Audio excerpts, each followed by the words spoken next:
We are now recording. Welcome everybody to the latest edition of the Anthony Peake Consciousness Hour. I cannot believe it's 2015, and it's absolutely amazing to think where the years are actually flashing by. 2015, it sounds like we already should be living in some kind of science fiction movie. Particularly when you get to my age, when I was sort of growing up in the 1960s, the idea of being here and now is just an amazing thought. But instead of actually going into deeper space and going out there into the outside space, what we're doing these days is we're delving deeper into the space that's inside ourselves. And I think our whole science is changing to look inwardly, to think that there's an inner space as much as there is an outer space. And this is one of the reasons I'm delighted to have back for the very first time a guest that we've already interviewed in the past, my good friend Graham Nicholls. The reason I'm keen to actually have another conversation with Graham is that I'm very, very excited about his recent trip over to California and all the other exciting things he's been doing. Now, again, this is completely off the cuff and everything else, because Graham has not told me a great deal about the adventures and the people he was interviewing. So my gasps of surprise and everything else will be quite genuine, because it's the first time I've had the opportunity to talk to him. So this will be one of our sort of more relaxed fireside chats, because Graham and I have met on many occasions now, and I consider Graham to be an excellent friend. Graham was the person that convinced me that my initial position that consciousness was located and rooted in the brain. It was Graham that convinced me of otherwise, with some very, very powerful evidence, which I genuinely believe now that there is a very strong case for the idea that consciousness is some form of field that surrounds us in one way or another. Now, without greater ado, I'd like to introduce Graham into you guys. Now, those of you who have not known of Graham's work before, I'll give Graham a little bit of an opportunity to just describe a little bit about himself for about 2 or 3 minutes, just so that he can introduce himself to everybody else. So over to you, Graham.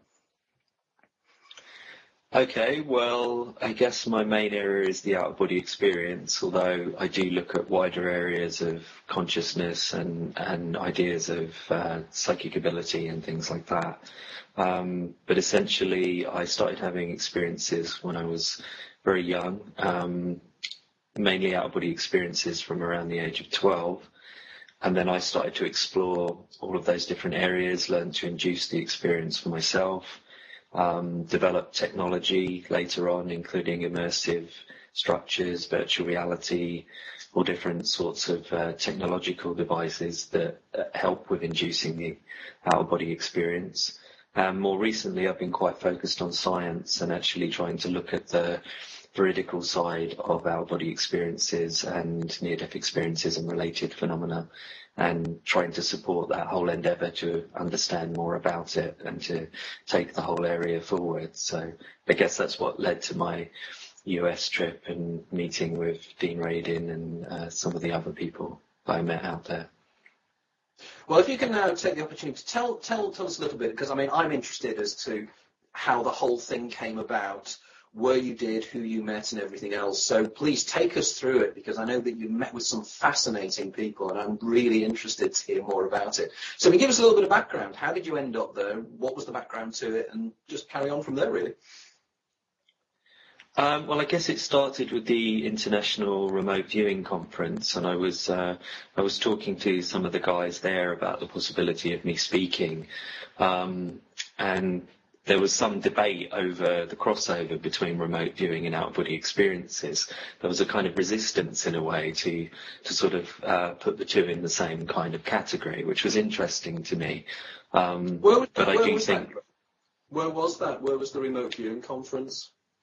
That was in Las Vegas. Right. So I went initially out to California and to the Institute of Noetic Sciences, and then I went to Las Vegas and to the conference and spoke there. So it was kind of split between those two places. But yeah, there was definitely a lot of discussion about the crossover, and I think that was maybe the value of speaking at a conference on something like remote viewing, which I have always been focused on as well and interested in, but it's not the main area that I'm known for or focused on. So I guess it was by going out there and having that dialogue, it was very well received. I got a hugely positive response from the audience. by talking about the veridical sides of out-of-body experiences, the data that comes through in remote viewing, and then looking at actually at how we perceive and how I think the visual components of out-of-body experiences might function. There's some interesting crossovers that we can talk about in the way that perception seems to work within the experiences.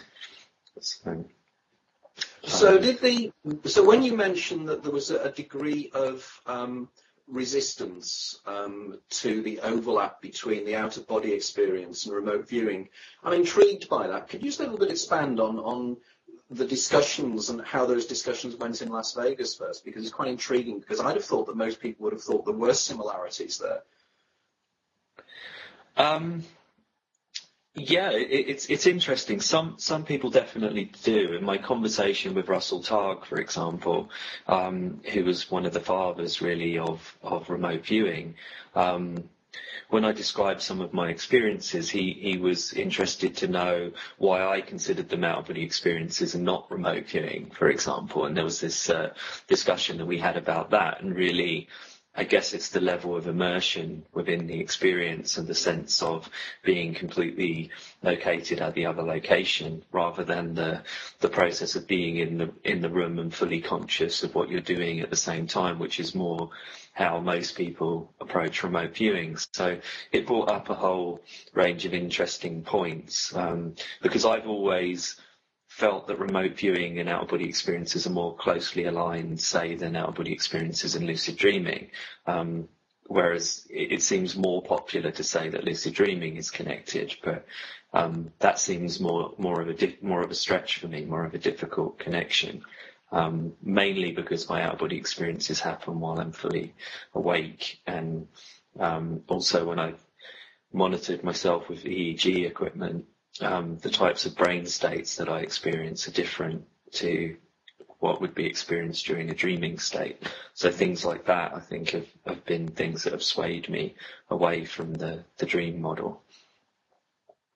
Intriguing, isn't it? Because I think your point there is a very, very well made one, the question of the level of immersion. From what I understand of people I have discussed with regards to remote viewing, and people who have been involved in remote viewing very much describe the idea that it is almost like a hypnagogic image, in the sense the images come in a particular way as if you are viewing from outside. Whereas I know from when you and I have had our many discussions on the out-of-body experience, you're physically located in three-dimensional space, surrounded by the phenomenal world of the out-of-body experience. And I think, again, touching upon, the dream states as well. It was an interesting point you made there about the EEG traces on an out-of-body experience rather than dream states. What are the differences then in terms of the way in which the EEG trace looks? In sort of layman's terms, what is the difference? Well, it seems far more like essentially like normal consciousness in essence. It depends when you look at mine, there's maybe particular characteristics. When you look at other people, there's different characteristics. I think there's been a lot of people looked at it. For example, Charles Tart, when he was doing his experiments, I remember that he looked at some individuals who were having out-of-body experiences, and their EEG readouts seemed to suggest that they were having something like an experience of three-dimensional space, as you say, but removed from their body. So it was like information from a three-dimensional space was coming into the brain, but not via the senses. That's kind of how the EEG seems from that level. But then when you look at the dream state, obviously there's a very distinctive pattern to dreaming. It's a very well defined and understood state that people get into when they're in dream sleep. So I think that there's things like that. Then for example, there's the research of Ingo Swann that Michael Persinger has done, where he's looked at, for example, Ingo's brain waves and activity when he was accurate in his remote viewings seemed to suggest that he was perceiving something in three-dimensional space. Again, there was parts of his occipital parietal junction were active. But then also there was the suggestion that the brain in general was active. So it was more like how the brain would react if sensory information was coming in. So rather than it being one specific part of the brain that was active, it was the whole of the brain acting as if it was experiencing a scene, going through its normal processes in the world. So it seems to me that maybe with the out-of-body experience, it's more like data coming into the brain from somewhere else, whereas within the dream, it's more like there's a particular state of consciousness that's associated with it. So I think that's kind of where the data suggests that it leads for me. And then when I look at my own EEG readouts, it was a long time ago I did that work, but it seems to support that idea that the brain is functioning very closely to how it would in normal conscious awareness. But obviously then we get into the problem that there are different types of out-of-body experience.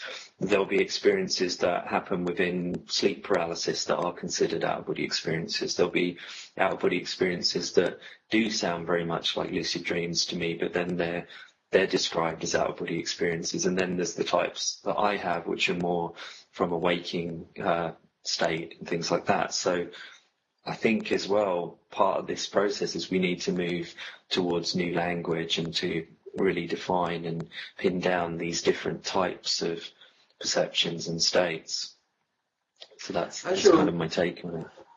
Okay. As you're aware, there's been a series of debates on my Facebook wall recently on the idea of what evidence we can present to a materialist reductionist scientific world as to these phenomena, which effectively are, in the final analysis, subjective phenomena, and how one could ever manage to quantify them in using the scientific method, i.e. repeatability, within laboratory conditions, and something that can be traced externally.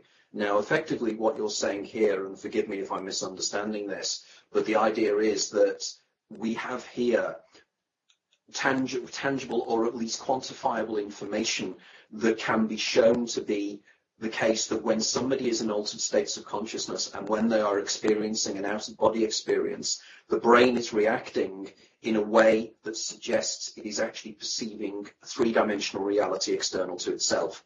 Therefore, the parts of the brain that light up when somebody's having an out-of-the-body experience are quantitatively different, and different areas of the brain light up to when somebody is in a dreaming state. Now, to me, this suggests that this is of great significance, because it's the first point where we're actually saying that, we can present scientific evidence using scientific metrics that will show that there is a difference in these brain states, and it is of importance. And I think that is of great significance, and I think it's something that you and I, I'm sure, in our future plans will pursue in greater detail in terms of this. Okay, now, so moving on. So you were at the conference in Vegas and everything else, and there were bridges built between the remote viewing team, or the people who are interested in remote viewing, and the people like yourself who are interested in the out-of-body experience. So what then happened to actually facilitate the visit to California?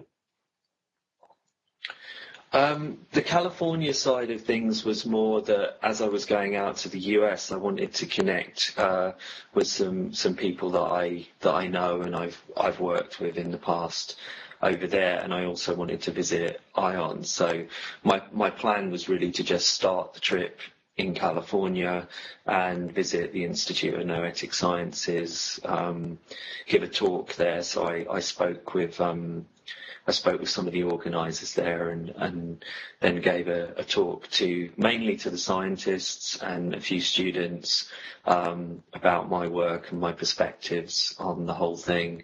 Can I just stop you there? Graham, can I just stop you there just to make sure that we can put this in context? There will be listeners and reviewers out there who won't know what IONS is. Can you just explain a little bit what IONS stands for and the background to IONS, where they are and what their philosophy is? Because I think it's important for the listeners out there to realise that there is a scientific institution in Petaluma, I think, in California, who are very much interested in the kind of stuff we are talking about and doing the science of it. So if you can just put that a little bit in context as well. Well, yeah, the ION stands for the Institute of Noetic Sciences, and there's a group of scientists over there and researchers who are devoted to looking at these noetic areas, the areas that are like the faculties of human beings that seem to be beyond the normal senses, beyond the normal understanding of what it is to perceive things. So I think that's really their area. And the team's headed up by Dean Radin, who's probably the top person worldwide in terms of looking at these kinds of areas. And he's done research into presentiment, feeling the future. He's done work with remote viewing in the past. He's currently doing work with affecting the quantum double slit experiment in a psychic sense, which was the experiment I took part in while I was over there. So he's looking at a whole range of different areas, and they've also got online experiments, etc. So people all over the world can actually take part in some of the experiments. So for me, as part of my own journey to understand these things more, it was the next step in a way. I've worked with Rupert Sheldrake in the past and organised experiments for him and also taken part in experiments with him. So I wanted to then work with some of the people over in California and get an idea more of what they're doing. So that was really the next step for me. So that was one of the reasons I went over there. Okay, because one of the things as well that the viewers need to be aware of as well is that the most famous person involved in ions in terms of probably world reputation is Edgar Mitchell, who was one of the guys who actually walked on the moon. Now, this is, again, fascinating in the sense that somebody such as Edgar Mitchell, who would be what would be considered to be a top scientist, research scientist, and also one of the first few human beings that's actually looked at the Earth from the surface of another planet. And I know that Edgar had a certain experience, for want of a better term, while he was on his way back to Earth, which made him question in great detail the materialist world viewpoint, to say that there is more than materialist reductionism in terms of understanding the universe and how consciousness interfaces with this. And again, Dean Radin and all the other individuals, James O'D and other individuals that are involved in ions, you know, these are top scientists. These are not just a group of new age wackos, for want of a better term, that have got together and are playing around with it. They really are genuinely doing the science. And I think it's organisations that ions that compromise in many ways and threaten the scientific viewpoint these days, because the scientific viewpoint is happy to have people considered and compartmentalized as being new age and slightly flaky and slightly weird, whereas these guys are doing the science. They're doing reproducible science. They're actually working in the scientific method, which is the way forward as far as I'm concerned. Okay, so you then made your way over, and how did you actually come about getting the contact with ions and arranging for the first thing is how you arranged to get over there in terms of getting the talk and everything else, and then what your impressions of ions were when you were there, because I've never been there and I'm always fascinated to speak to somebody who's actually physically been on the campus there to find out what it's like, what the dynamics like, and also finally, you know, the audience you had was a mixture of students and scientists, so therefore you had some very interesting people there. So can you tell us a little bit about that background and then a little bit about your talk and how that went down? Sure. Well, I guess in terms of organising, I've always been quite close to ions in terms of looking at the research they're doing. I've written for their journal in the past, so I wrote an article on out-of-body and near-death experiences for their journal. So basically a contact that I already had. I just sent them an email and said that I was going to be out in the California area, and would they like to have me down at the campus, basically. And then the talk was organised from that point on, really. So then just went down there. The campus is it's quite small. It's not a huge place, but they're close to it's a very laid back, nice atmosphere to the whole environment. And when you go in, you get a sense of the people there are really looking at these things in a very positive and very balanced way. And there's no, I guess sometimes when I've been to sort of more skeptical environments, it can have a certain hostility and a resistance to looking at certain areas, where IONS feels more like a think tank. It's very open-minded, and people are looking into different avenues, and they're very responsive. When I did my lecture, there was a real responsiveness from the people, but from researchers as well, not just from the students. There was some really high-level people. The co-founder of Pixar Studios was in the audience and was asking some pretty interesting questions, and we actually talked about a kind of experiment with the out-of-body experience and things like that. So I think there'll be future areas. I'm kind of interested in seeing what might happen with that, but I think overall they've got a very, very good setup. And then Dean Raid in his lab has a Faraday cage essentially, but it's made into a full room that's completely sealed to electromagnetic signals. So when you go in there, it's a very strange feeling. It's like going into a room with absolutely no sound or something like that. You get a slight strange feeling in your chest almost, because there's just no fields that you're used to when you're kind of walking around in everyday life. So you go into this room. Can you explain again to the viewers what exactly a Faraday cage is, and why it is important that Dean Radin and his co-experimenters have that kind of environment within their research facility? What is it that is important about blocking out electromagnetic radiation? So if you just give a little bit of background to that.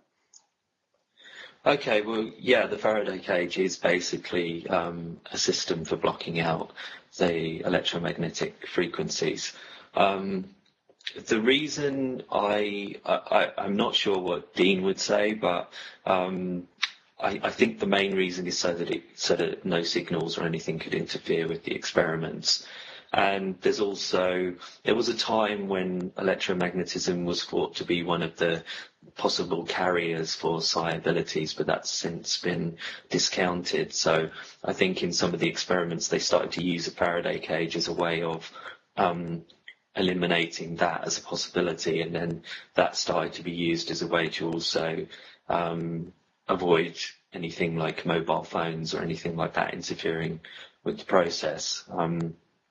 And especially when in this particular experiment they're working with a quantum effect, it's essentially the double slit experiment. Because of that, I'm sure that any kind of influence coming into the space would be unwanted. So really they want to control that environment as much as possible.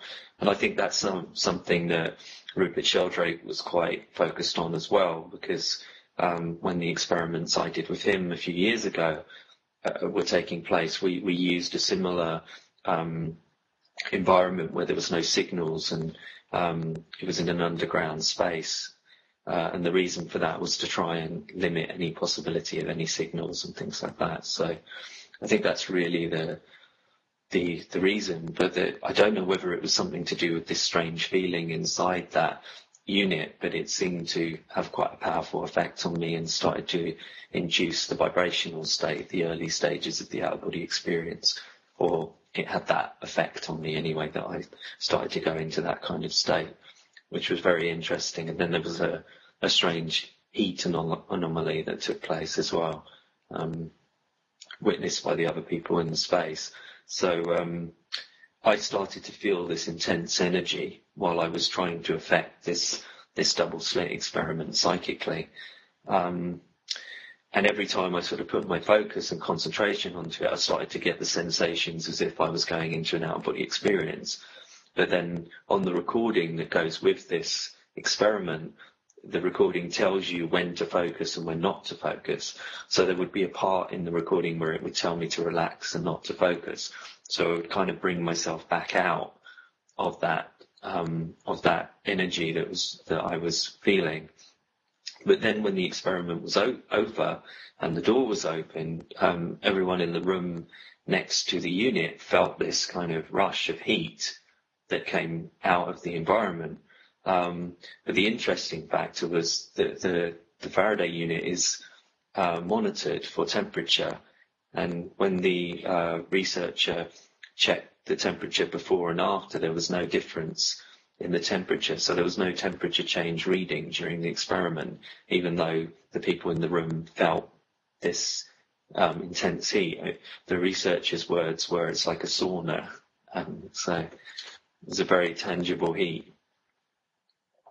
It's intriguing, that, isn't it? Because one of the things many, many years ago, when I was involved in my own little playing around with research into anomalous circumstances, one of the things that we were very interested in was there was a pub in Warwickshire that had a cold spot. There had been a murder that had taken place there many years before. And in one of the bedrooms of this particular pub, there was a cold spot. And it was interesting that we actually heard, now again, this is an interesting thing, that you could feel the cold, but it would never register on a thermometer. Now, of course, this leads to the questions of when we sense these things. Again, we're coming back to something I know and you and I have discussed many, many times, the concept of qualia. And of course, the idea of the intensity of a feeling of heat or a feeling of cold. Of course, the feeling of heat or the feeling of cold don't actually exist out there in the world.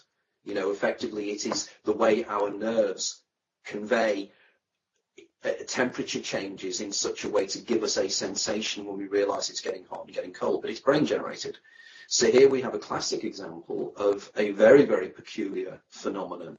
Now, one of the things that I'm really quite fascinated now by, and I'm jumping around a little bit, and it is because I haven't had the chance to ask you these questions before, but this experiment you were doing with the twin slit experiment sounds very, very intriguing.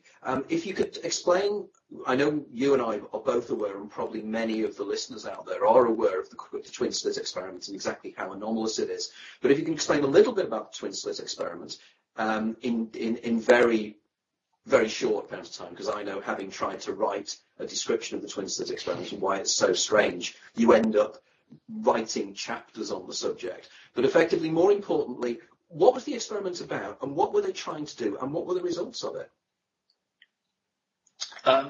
Well, essentially, the experiment is looking at this quantum effect, this double slit effect, which essentially there's a laser. There's an interferometer in the room, which is essentially sends photons, particles of light, through the slits. There's a small metal panel. Dean showed it to me. You can actually see the slits quite clearly. They're not microscopic or anything. They're quite visible to the eye. And these photons are fired through these slits. And the general principle that I'm sure many people will have heard of is when the device is not being measured, it will create a pattern, a particular pattern across the sensitive panel at the back. And when it is being measured, it collapses the function, and you get the photons start to make a different pattern, a more consistent divided pattern on the back of the panel. So within this particular experiment, the idea is essentially that Dean was wondering what would happen if you psychically put your attention into that process. So instead of the observer being a literal physical person going in and taking that measurement, what would take place if the observer essentially was a psychic perception? So what would happen if you tried to affect that experiment in some form? So the system, as far as I know, Dean didn't go into all of the technicalities with me, so I can't be 100% sure. So I'm giving you a general overview of what I think the process is. But the idea is to create a deviation away from the standard functioning of the interferometer. So if they know that it's doing this in the control periods, what then happens when someone like me is in there trying to affect the waveform or the pattern that the device is making. So that's essentially what you're trying to do. And even within the experiments, there are the quiet points. So there's the point where they tell you to concentrate, so you'll put your attention onto the device, and then there's a point when they tell you not to concentrate. So that then is used as control material as well. So they have control data from when there's no one in the unit at all. It's just a sealed unit, and they get the particular wave formation. Then they have someone in there, and then they compare the data from that, and then they also have the other instance where you're actually not focusing, so they can compare that as well. So there's the three different streams of data. So far, when I was at IONS, there'd only been 11 people through the system, so they haven't got enough data for statistical significance yet. But what was clear, what was interesting, was of the 11 people who'd been in there, all of them had positive results in the predicted direction, i.e. they had all shown some kind of effect that seemed to support the idea that a psychic observation affected the collapse of the wave function. So it was a quite interesting experiment to be involved with. I don't know when it will be complete, but it's definitely seems to be showing that there's a real effect again in that area. It's very intriguing, this, isn't it? Because it was the twin slit experiment, I think, of when I first encountered it many, many years ago, that started my interest in the implications of consciousness and physical reality. Because effectively, the issue is the existence of waves and particles, isn't it? And the idea that if somebody is not observing a subatomic particle, it is a statistical wave, which effectively means that it could be located anywhere. And it's as a wave is something that waves in something else. So effectively, if you take two slits and you place it in water, and then you make waves in the water. As the waves approach the two slits, there will be a single wave. And as the waves go through the two slits, you will then get two wave patterns the other side, which will then show themselves on a sensitive device as actually being effectively sort of bands of light and dark, or levels of intensity where the interference, where the waves interfere with each other in one way or another. Because if two waves come together, you get a high wave, and if they actually interfere in another way, they actually stop the wave moving altogether. And what they've found is, as Graham was trying to say there, is that if the waves are not observed or measured, they continue to be waves, but if they are observed, they actually change from being a wave, a statistical wave, into a point particle, which is effectively the collapse of the wave function. And again, just to stress here, this is not a hypothetical theory. This is something that happens every time they do this experiment. So it's not like it's something that they've noticed that's kind of odd. It's something that happens all the time. And the question is the act of observation the thing that actually collapses the wave function into a point particle or not?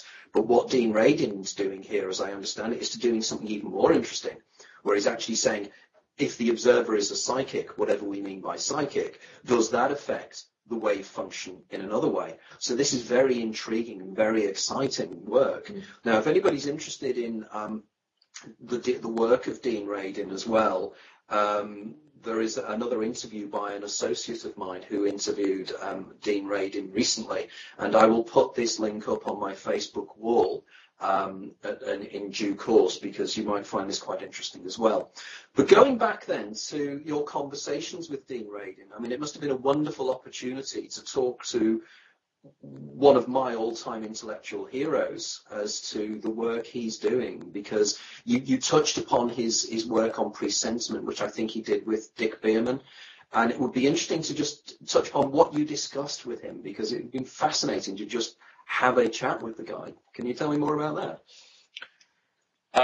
Well, we talked about out-of-body experiences, I guess, primarily during the lecture, and then over lunch we were talking about things like the technology and the possibilities of enhancing these abilities, because I was interested what his thoughts were on the use of things like sensory deprivation.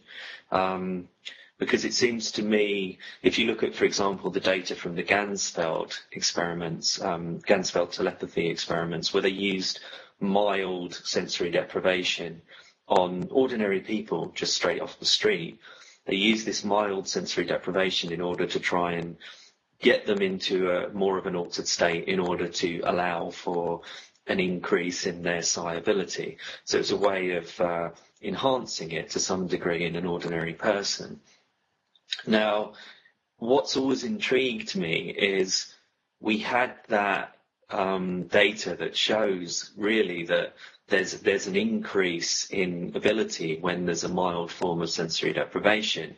So my wonder in terms of parapsychology is why we haven't pursued that further, why we haven't looked at other areas of immersion and sensory deprivation, because I have worked a lot with that in my own ways of inducing out-of-body experiences, my virtual reality structures, my non-virtual reality structures, and also things like flotation tanks and other forms of sensory deprivation. So it seemed to me that I was interested to know on one level why that hasn't really been pursued, and Dean felt that the main reason was the costs and the practicality of it in terms of replication, which is quite frustrating in one way, because it's we may have a clue to what could enhance all of this, but we're not being able to pursue it because we're still at that point where we're trying to convince people that these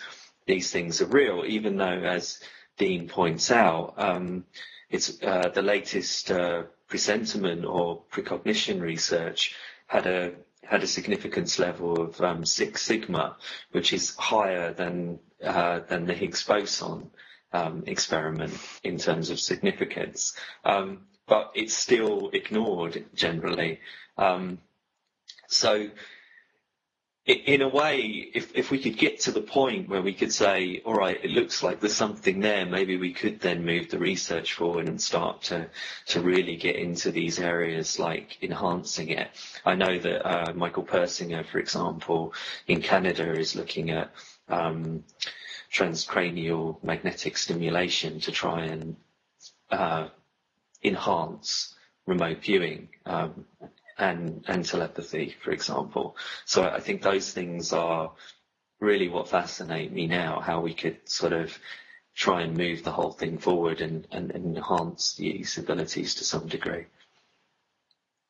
I think this is the exciting times that we live, and also the frustrating times we live, because one of the major criticisms of myself, yourself, and those of us that I think that are trying to take a considered scientific, rational viewpoint to these phenomena, we get criticised all the time because they're saying, well, where is your evidence? Where are the academic journals? Where are the reports? Where are your experimental proofs? But of course, the problem is these things cost money. And it was a discussion item on my Facebook wall recently when somebody said, Tony, why don't you start doing experiments to actually prove the ideas that you have and to prove the hypotheses and the speculations you make? But the reality is these things are very, very expensive. And of course, on top of that, whereas when you're dealing with external phenomena in the phenomenal world, effectively you have substances and you can do experiments upon them, and then you can do statistical analysis. But we're dealing here with I suppose, as a social scientist, I would say we're dealing with social science with bells on, because effectively it's not just how people think and feel as it would be in sociology or psychology, but it's things that are unusual. So therefore there are things that people cannot control.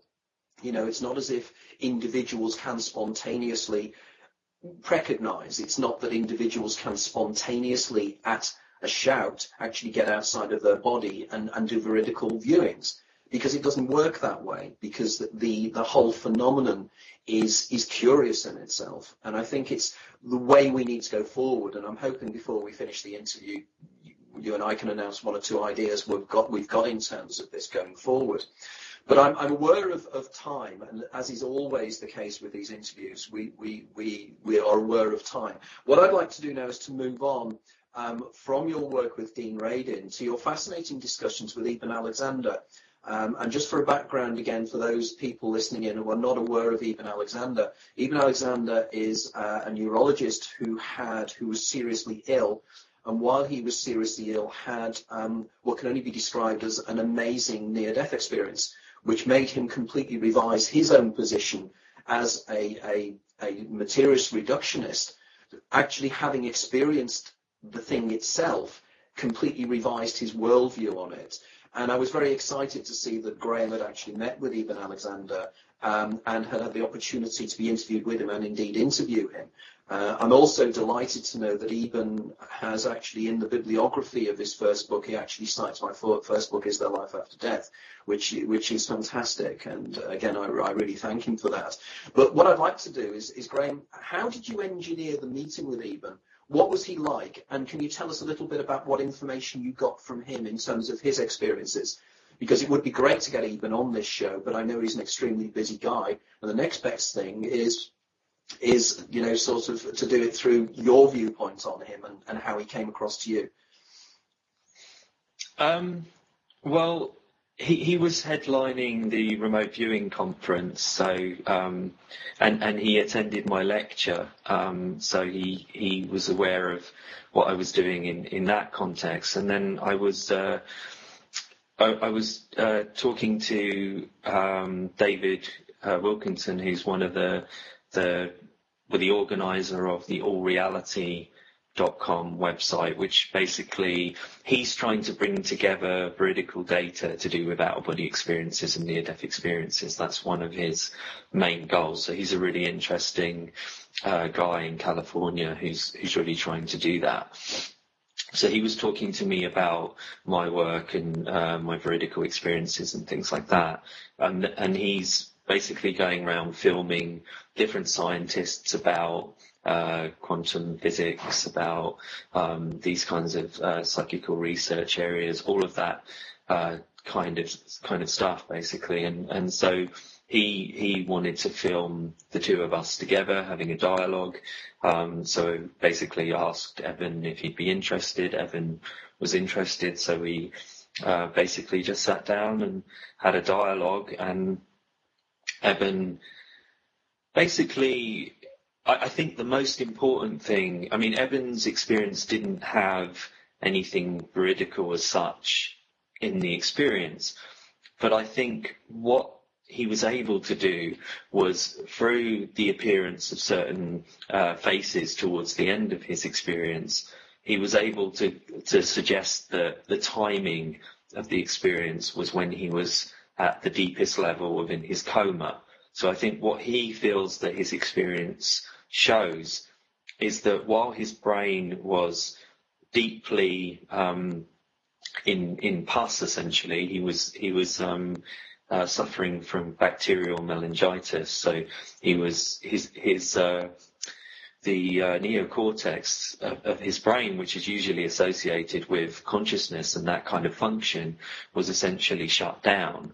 So I think his main argument is that all of this rich experience, the richest experience he's ever encountered, all took place at a time when, according to conventional neuroscience, he shouldn't have been able to have any function whatsoever. So I think that's what he feels.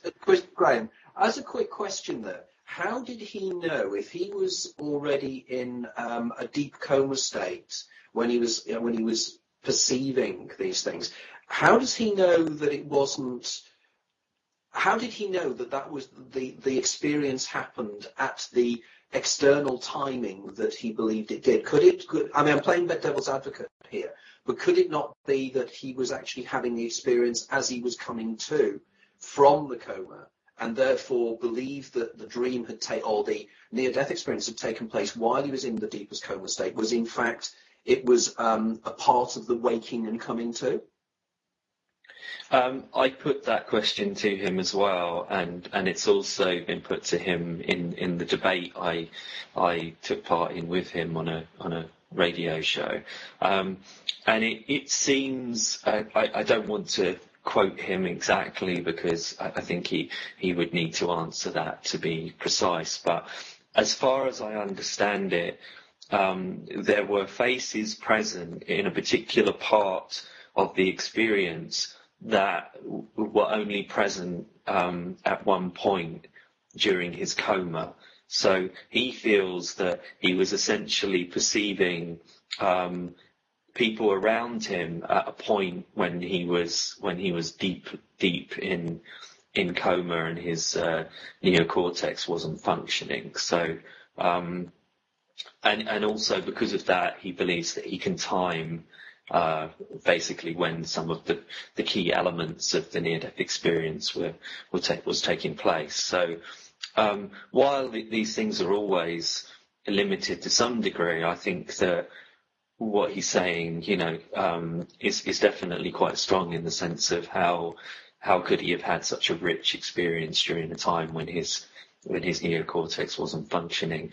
And I guess actually even the new information from the OBE'S study, although it was generally quite a disappointing study, the one case that they did report that was quite fascinating was the case of the near-death experience that they were able to time because of there was a machine in the operating theatre that would make a noise precisely every 3 minutes. And the man, during his near-death experience, heard this noise twice. So because of that, they know that he must have been out of body for a minimum of 3 minutes, and it must have taken place during his cardiac arrest, essentially. So because of that, they're able to precisely time when the experience would have taken place. So although the study in general didn't bring the results that many people hoped, I think that case does suggest, as Sam Parnier has pointed out, does suggest that there's some kind of awareness when the brain is not functioning in any normal way that we understand. I know that when I discussed this, I was at the Society for Psychical Research at the library, probably this time last year, doing research from one of my books. And I discussed the Pam Reynolds case. And one of the things I mentioned there was that there seems to be, I think there was a guy called Augustino that wrote an article for the International Association of Near-Death Studies academic magazine. And one of the things he argued was that the Pam Reynolds case and many, many cases of near-death experiences and supposed mental activity at the lowest point where somebody shouldn't be conscious, shouldn't even be aware, there should be no brain activity whatsoever, is because they're actually waking up and they're coming out of the coma. And the guy I was talking to is a research scientist. Unfortunately, his name escapes me at the moment. And he said, no, that doesn't work that way, because effectively the way in which the brain is scrambled as somebody is coming out of these coma situations, there is no brain activity properly that we would call it. And even if it was, the way in which the neurological constructs of the brain in these kind of brain states, when you're coming out of deep coma or when you're coming out of a general anesthetic, you can't construct dreams, because dreams don't take place because of the way in which the brain is confused. So they say the argument to say that it is something that is taking place as you come out of the coma isn't really a valid argument. And I thought that was really quite a fair argument to put forward. Also, with regards to the OBE'S study, I'm totally in agreement with you on this, that in many ways it was somewhat disappointing. And I remember actually, I mean, you and I worked quite closely on a lot of these things, but when I was doing the research for my book, The Out-of-Body Experience, I held back the publication of that book, awaiting the results of the OBE'S study, hoping that we would get something really powerful out of it. And it has been somewhat disappointing. And it concerns me slightly that if you read reports that are cited on Facebook and in other reports in sort of what I would call believing groups, they're putting forward and saying that, the Aware study is categoric proof of consciousness after death. And of course, it's nothing of the sort. What it is evidence that there can be brain activity when the brain is inactive. But this is not the same as actually saying that the near-death experience is anything greater than that. So it's not proof, but it is an intriguing study, and I congratulate the people, Sam Ponnier and his associates, for being brave enough to do such a thing, and I'm hoping at some time in the future to speak to Peter Fenwick on this subject, because he's one of the research scientists that actually work with the charity I'm working with at the moment. So I'm hopeful to maybe speak to him about this at some time in the future. So in terms of his experiences generally, did you feel that he had, a complete worldview change after his experiences? I mean, a lot of people are criticising him, saying, oh, he's doing it for the money. But from what I've seen of him, he doesn't need to do it for the money. He seems to be somebody who's had a genuine experience that's really shaken his worldview. I mean, what's your opinions on that? Well, I think if he was just doing it for the money, he's already sold over 2 million books in his first book, and I don't know. I wouldn't have thought he would be that focused on making more money after already having done that, and he was already quite a successful surgeon on top of it. So it seems an odd career angle to take if you're just doing it for the money. So I don't know, but those kinds of things are, they're things that people can throw out there, but they don't require any evidence to back up such a statement. It's just, that's why he's doing it. So I doubt very much that that's his motivation. But I think, yes, he's had a complete worldview change, because he now thinks that the brain is essentially a filter for consciousness. So he's come to that particular viewpoint, and doesn't feel that consciousness is dependent in any way on the brain. So he's gone almost to the other end of the continuum, if you like, in terms of ideas about what could be going on in terms of consciousness. So yeah, I think he's had a complete worldview change. He says that he meditates for long periods each day. He's very focused on using different sound technologies and things like that as well to re-access those kinds of states. So it seems like it's opened up a whole new area for him in terms of how he perceives things. So yeah, definitely changed his life, I think.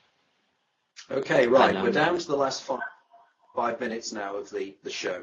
What I'd like to do now is to discuss, or for you and I to just discuss, the things that we are planning to do or hoping to try and do in the future, in terms of some kind of event in London, if we can get it off the ground. Would you explain a little bit about it? Because I'd rather not talk about it, because it's me interviewing you. So tell us a little bit about the things we're thinking of trying to do, because I'm very, very excited about this, Graham. I think it could be a very interesting exercise. Well, we're thinking of essentially a workshop that brings together the practical and more practice-based side of the out-of-body experience and consciousness in general, through my work and my work with technology, my work with remote viewing, my work with out-of-body experiences, and all of this kind of research that I've done and put into my books over the last getting near to 30 years now, compared to your research that's focused more on the science and the theoretical models and your own particular idea about how consciousness might function and work, etc. So I think the idea is to create an event that would bring those two things together, which I think would be very, very unique, really, because we both have a similar ethos and worldview because of our scientific angle on things, but we have complementary areas of expertise. So I think the two would come together very well and would give people coming to an event like that a lot to work with and take away from the event. So that's really something that, yeah, we're both very excited about, I think.